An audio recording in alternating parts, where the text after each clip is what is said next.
Hi there, I'm Christine Dunbar from speechmodification.com, and this is my Smart American Accent training. Welcome to our Word of the Day class, where we look at a new word each day and teach you how to pronounce it correctly in American English. So far, or at least lately, about 90% of the words have been words that you have requested, viewers here on YouTube and also on Facebook. And thank you so much for all of the great suggestions. It really helps me know which videos to make for you, which things you struggle with, and what topics to cover in future videos and in our Friday classes.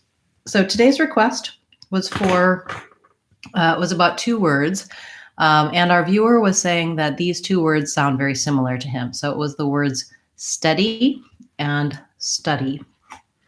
And basically, I want to look at these two words as well as some other words that have similar differences, if that makes sense, that have the same vowel differences.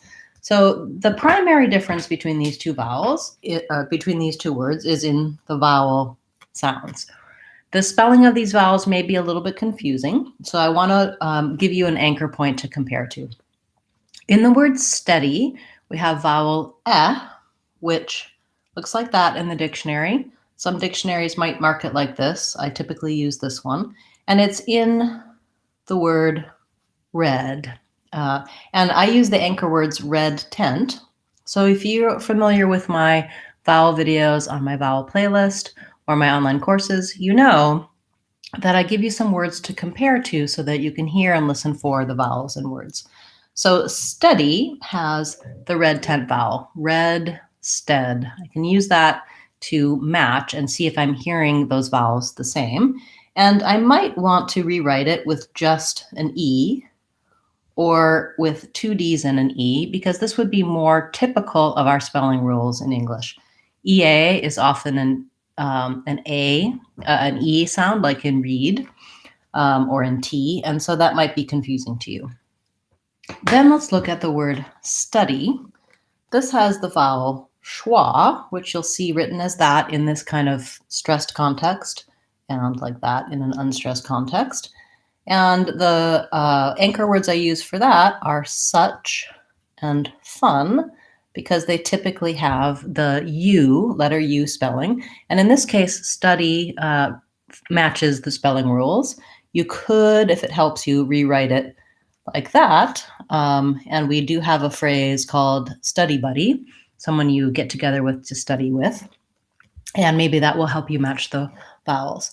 So I would try pairing the anchor words with the word to separate them out. If I say red, steady, head, steady, steady tent versus fun, study, study buddy, some study, that might help me to hear the differences. Maybe I don't hear it so well with steady and study, but I hear it pretty well with red versus buddy.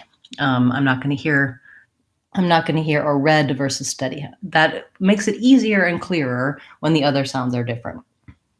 Some other words that have these patterns are words like jest and just. This meaning a joke, and this meaning either something is fair and true, just like justice, or we also use just to say just a minute, a little bit. When I'm talking in fast connected speech, sometimes we will reduce the sound in just to sound a little bit more like gist or just a minute. So these two, you can say this one a little bit with the vowel in some contexts, but it can't go this direction. So only this direction. And then another pair would be the words bed versus bud. So bed, like I sleep in, and bud, like the bud of a flower, or another nickname for buddy or friend. These two vowel sounds are not typical to be confused with one another. It's more typical for the and the vowel to be confused. For example, in words like men versus man, If that's challenging for you, I have a video for you about that. Also, is sometimes confused with a as in pepper versus paper.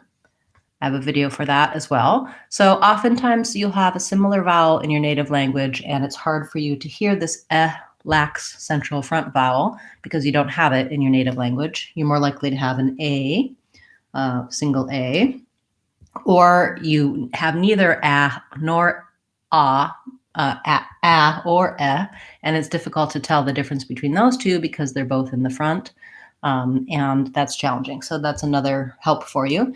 And then vowel schwa tends to be challenging because it's spelled so many different ways. It's so prevalent, and it's a central lax vowel. And sometimes that's not in your native language either.